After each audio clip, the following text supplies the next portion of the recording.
Class 9th chapter 2 एक और इसका पूरा ओवरव्यू है टॉपिक का कि चैप्टर 2 के अंदर इसकी हेडिंग है सॉल्विंग द बायोलॉजिकल प्रॉब्लम्स। देखो, चाहे माइक्रोस्कोपिक ऑर्गेनिज्म हो, चाहे लिविंग ऑर्गेनिज्म के अंदर प्लांट्स हो या एनिमल्स हो, उनकी जिंदगी से रिलेटेड बहुत सारे प्रॉब्लम्स होते हैं। उन प्रॉब्लम्स को कैसे सॉल्व किया जाए, ये हम बायोलॉजिकल प्रॉब्लम्स या बायोलॉजिकल मेथड के अंदर सॉल्व करते हैं। ठीक है, अब देखो, बायोलॉजिकल प्रॉब्लम एक ऐसा प्रॉब्लम, एक साइंटिफिक मेथड है जिसके अंदर जिसको हम बायोलॉजिकल प्रॉब्लम कहते हैं, वो सोल्व किया जाए, हल किया जाए, तो उसको हम बायोलॉजिकल मेथड कहते हैं। कि बायोलॉजिकल मेथड एक ऐसा मेथड है जिसके अंदर कोई भी बायोलॉजिकल प्रॉब्लम हो, उसको हल किया जाए, तो उसको हम बायोलॉजिकल प्रॉब्लम कहते हैं। ठीक है, अब देखो, बायोलॉजिकल प्रॉब्लम कौन कौन से हो सकते हैं? हमारी हेल्थ से रिलेटेड हो सकते हैं, एनवायरनमेंट से रिलेटेड भी हो सकते हैं, और इकोलॉजिकल, बायोटिक, अबायोटिक कंपोनेंट से रिलेटेड भी प्रॉब्लम बहुत सारे हो सकते हैं। अब उसके अंदर कुछ प्रॉब्लम हमने एग्जांपल तौर पे उठाया है, जैसे प्लाज्मोडियम, मलेरिया वगैरह है, या पोलियो है, या हेपेटाइटिस वगैरह है। ये एक ऐसी बीमारियां हैं जो इंसान की बॉडी के अंदर होती है, वो बायोलॉजिकल प्रॉब्लम है। इनको कैसे सोल्व किया जाए, इस मेथड को हम बायोलॉजिकल मेथड या बायोलॉजिकल प्रॉब्लम, वो जो प्रॉब्लम है वो बायोलॉजिकल प्रॉब्लम, उसको सोल्व किसके अंदर किया जाता है? बायोलॉजिकल मेथड के अंदर। ठीक है, उसके बाद हमने एक एग्जांपल तौर पर उठाया बायोलॉजिकल प्रॉब्लम, जिसको हम प्लाज्मोडियम कहते हैं। प्लाज्मोडियम किसकी वजह से होता है? मलेरिया की वजह से। पुराने जमाने के अंदर तस्वर किया जाता था कि जो मलेरिया है ना, वो लैटिन वर्ड से निकला गया है। मेला मींस बेड, एरा मींस एयर। पुराने जमाने के अंदर लोग समझते थे कि मलेरिया जो है ना, वो बेड एयर की वजह से हो रहा था। किसकी वजह से? गंदी हवा की वजह से हो रहा था। उनको एक ऑथेंटिक चीज पता नहीं है कि इस प्लाज्मोडियम या मलेरिया को फैलाने वाला कौन है और इसके अंदर क्या चीजें हो। पर लोगों ने पुराने जमाने के अंदर यह तस्वर किया था कि जो मलेरिया है वो गंदी हवाओं की वजह से ये बीमारी होती है। फिर कुछ रिसर्च के बाद लोगों को पता चला कि ये जो मलेरिया है, फैलाने वाला एक फीमेल एनाफिलस मॉस्किटो होता है, जो इस बीमारी को फैलाने में हेल्प करता है। और इसके अंदर एक प्रोटोजोन्स होता है, ठीक है, पैरासाइट्स प्रोटोजोन्स होता है, जिसको हम प्लाज्मोडियम कहते हैं। ये किस्म का पैरासाइट है, ठीक है, और प्लाज्मोडियम एक पैरासाइटिक प्रोटोजोन्स, उसकी वजह से, और इसका वेक्टर कौन है? ये क्या करते हैं, मच्छर क्या करते हैं, मलेरिया को ट्रांसफर करने में हेल्प करती है, और प्रोटोजोन्स दूसरे प्लाज्मोडियम जिसको। अब इस मेथड को हमने एक प्रॉब्लम उठाया जिसको हम प्लाज्मोडियम कहते हैं। अब इसको सॉल्व कैसे किया जाए? हम बायोलॉजिकल मेथड के अंदर स्टेप बाय स्टेप इस प्रॉब्लम को देखेंगे कि कैसे इस प्रॉब्लम को सॉल्व किया जाए। फर्स्ट हिस्से में हमारा ऑब्जर्वेशन, मुशाहिदा करना। क्या कहते हैं? मुशाहिदा करना। अब जैसे first step of biological method है, जिसके अंदर हम आइडेंटिफाई करते हैं reason of the problem. Problem का रीजन क्या है, मकसद क्या है उस प्रॉब्लम का, वो हम ऑब्जर्वेशंस के अंदर देखते हैं। रिसर्च मेथड है इसका। ये क्या है? Research method. जैसे फॉर एग्जांपल प्लांट की मूवमेंट हम देख सकते हैं, या एनिमल की बिहेवियर, ठीक है, ये भी हम देख सकते हैं। इस तरीके से जो बायोलॉजिकल मेथड के अंदर है, ऑब्जर्वेशन दो किस्म की हम कर सकते हैं, दो किस्म की कर सकते हैं। एक क्वांटिटेटिव, दूसरा है क्वालिटेटिव। क्वांटिटेटिव, एक चीज याद रखना, डिफरेंट टाइप के टूल यूज करके उससे हम डेटा मैयर की जाती है। ठीक है, ये क्वांटिटेटिव डिफरेंट टाइप के टूल यूज करके, जैसे ब्लड प्रेशर है, शुगर है, ऐसी ऐसी बीमारियां हैं, तो ये हम कैसे क्वांटिटेटिव वे से या नंबरिंग से हम इसको मैयर कर सकते हैं। पर कुछ कुछ जगह पे क्वालिटेटिव भी मेथड होता है। अब वो क्वालिटेटिव मेथड कौन सा हो सकता है? जैसे हमारे बॉडी के अंदर 5 सेंसेस होते हैं, वो 5 हम सेंसेस यूज करके क्वालिटेटिव को हम हल कर सकते हैं। जैसे आईज है, किसी चीज को देखना, या एयर है, हेयरिंग करना, सुनना, जैसे साउंड वगैरह है, या हम कह सकते हैं टंग है, हमारा टेस्ट करना, और प्लस में हैंड है, हमारे टच के लिए यूज होता है, या नोज है, स्मेल के अंदर यूज होता है। तो डिफरेंट टाइप की चीजें हम क्या है ऑब्जर्वेशन करने में, ये 5 सेंसेस भी बड़ा इंपॉर्टेंट रोल अदा करते हैं।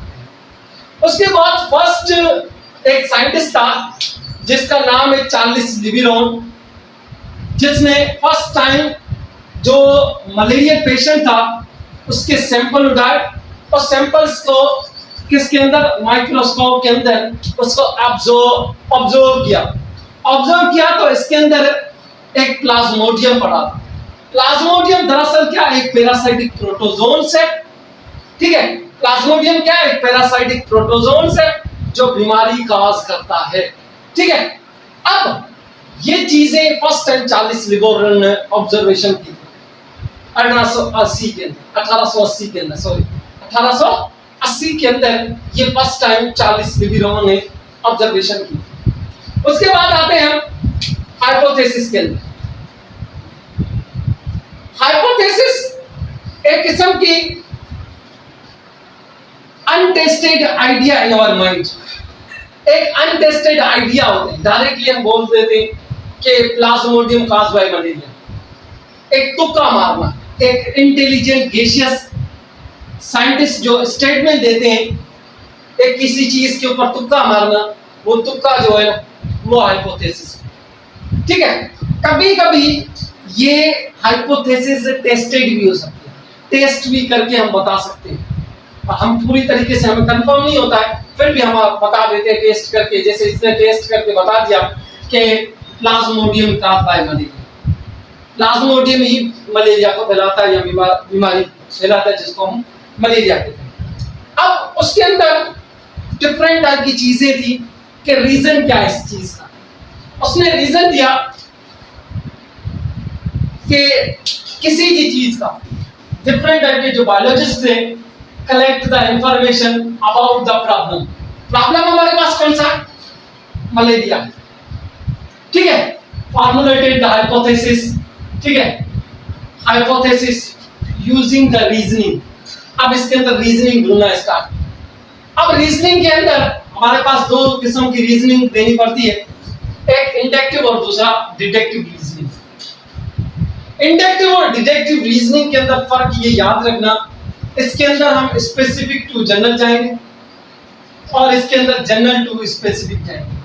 अब general to specific, specific to general का मतलब क्या है? स्पेसिफिक का मतलब एक होता है, जनरल का मतलब एक से ज्यादा होगा।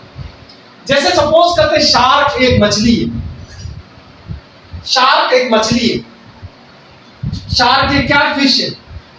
तो जितने भी दुनिया के अंदर फिशेस हैं उनके पास स्केल होंगे, स्केल उसकी चमड़ी के छोटे छोटे पीसेस जो होते हैं उनको हम स्केल कहते हैं। तो लाजमी शार्क एक फिश है तो उसके पास भी स्केल लाजमी होगी। ठीक है, तो एक शार्क एक फिश और all the fishes have scale, तो लाजमी शार्क है तो उसके पास भी स्केल तो होंगे ना, शार्क भी एक मछली है। ठीक है, जैसे फॉर एग्जांपल मलेरियल बेस के ऊपर हमने एक एग्जांपल उठाया है। जैसे एक पेशेंट है, बाहर से आ रहा है और कुछ पेशेंट हॉस्पिटल के अंदर बैठे हैं जिसको मलेरियल पेशेंट कहते हैं। इन दोनों के सिम्टम एक ही थे, यानी कि एक पेशेंट और एक से ज्यादा पेशेंट जो एडमिट है ऑलरेडी। अब इन दोनों के जो सिम्टम है ना वो हमें सेम ही नजर आ रहे हैं, तो हम इसको भी इसके साथ कर लेंगे। ये था जनरल टू स्पेसिफिक, और सॉरी स्पेसिफिक टू जनरल। अब जनरल टू द स्पेसिफिक, ये 2 स्टेटमेंट की बुनियाद के ऊपर इफ एंड देन स्टेटमेंट। अगर प्लाज्मोडियम काज करता है मलेरिया, अगर प्लाज्मोडियम काज करता है मलेरिया, तो जितने भी मलेरियल पेशेंट होंगे उसके ब्लड के अंदर लाजमी प्लाज्मोडियम प्रेजेंट। कि अगर प्लाज्मोडियम काज करता है मलेरिया, तो जितने भी मलेरियल पेशेंट होंगे उनके अंदर प्लाज्मोडियम लाजमी होगा, जितने भी सारे उनके अंदर लाजमी प्लाज्मोडियम प्रेजेंट होगा।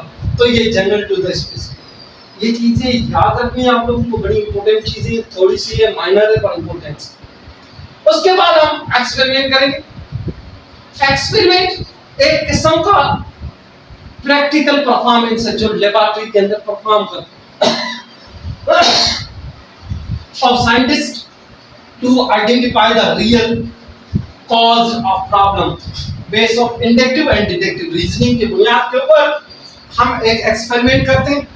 जैसे हम अपना ब्लड सैंपल किसी लेबोरेटरी के अंदर लेके आते हैं तो उनके ऊपर रिसर्च होती है, तो वो एक्सपेरिमेंट करते हैं।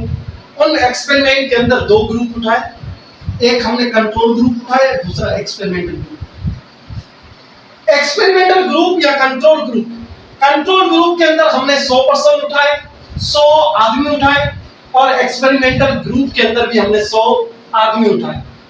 अब कंट्रोल ग्रुप के अंदर ये चीज याद रखना, इसके अंदर हेल्दी पर्सन है और इसके अंदर हमने मलेरियल पेशेंट उठाए, 100 मलेरियल पेशेंट। ठीक है, ये चीज याद रखना।